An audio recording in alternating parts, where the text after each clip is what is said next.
మహిళలకు ప్రాధాన్యత ఇచ్చాం. నిన్న కూడా మీరు చూస్తే నేను కేబినెట్ లో 17 మంది కొత్త వాళ్ళని మొదటిసారిగా మినిస్టర్లు చేసుకున్నాం. 7 మంది అయితే మొదటిసారి ఎమ్మెల్యేలు, మొదటిసారి మినిస్టర్లు. అందులో రాంప్రసాద్ రెడ్డి రాజమన రాయచోటి నుంచి మొదటిసారి గెలిచాడు.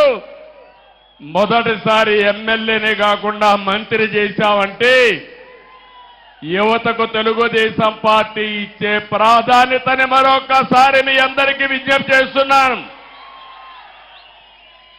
ఇంకొక పక్క బడుగు బలహీన వర్గాలకు ప్రాధాన్యత ఇచ్చాం. సామాజిక న్యాయానికి పెద్దపీట వేశాం. కుప్పం నియోజకవర్గం ఉంది. నా సామాజిక వర్గం లేదు కానీ ఈ వెనుకబడిన వర్గాలే నా సామాజిక వర్గం.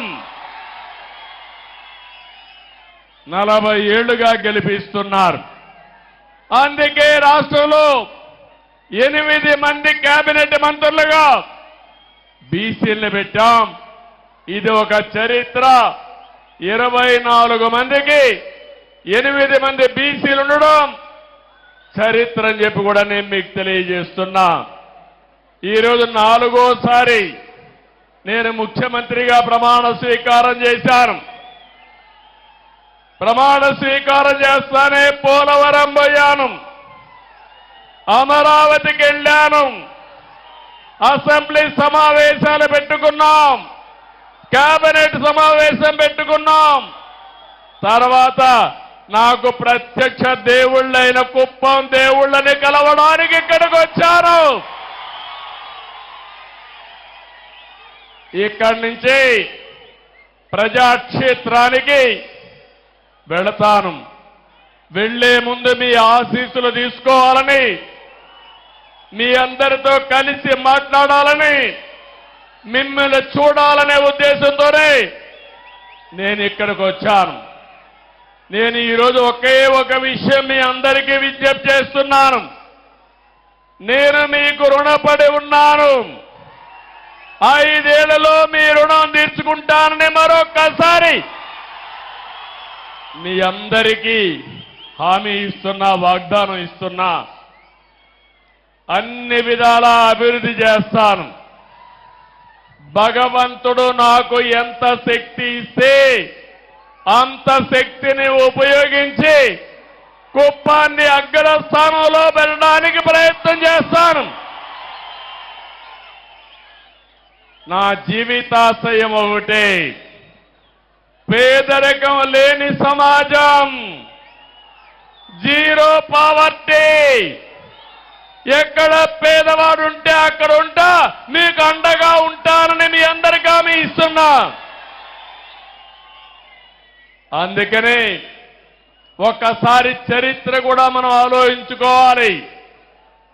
1989లో మొట్టమొదటిసారిగా ఎమ్మెల్యేగా పోటీ చేశారు. ఇక్కడి నుంచి ఇప్పుడే పెద్దలున్నారు, పిల్లలకు తెలియకపోవచ్చు చరిత్ర. నేను ఆ రోజు కుప్పానికి వస్తే నేరుగా పలమనేరు నుంచి ఒకే రోడ్డు కుప్పానికి, అది కూడా సింగిల్ రోడ్డు, టెలిఫోన్లు లేవు, కాలేజీలు లేవు.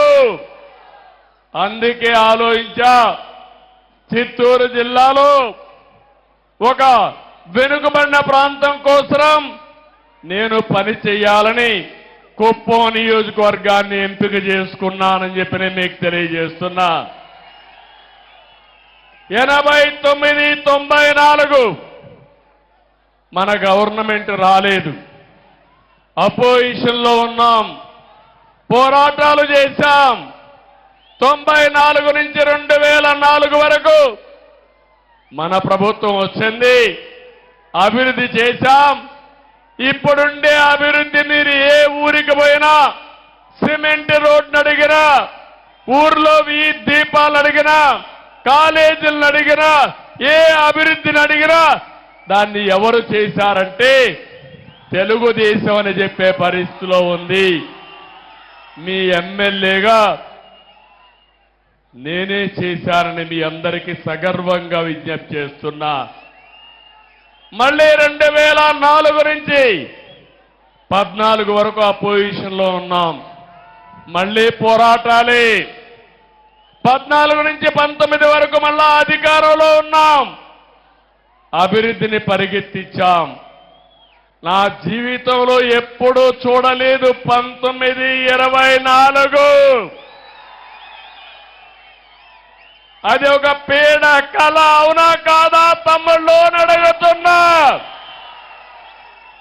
ఏమమ్మా ఆడబిడ్డలు అవునా కాదా అని అడుగుతున్నా.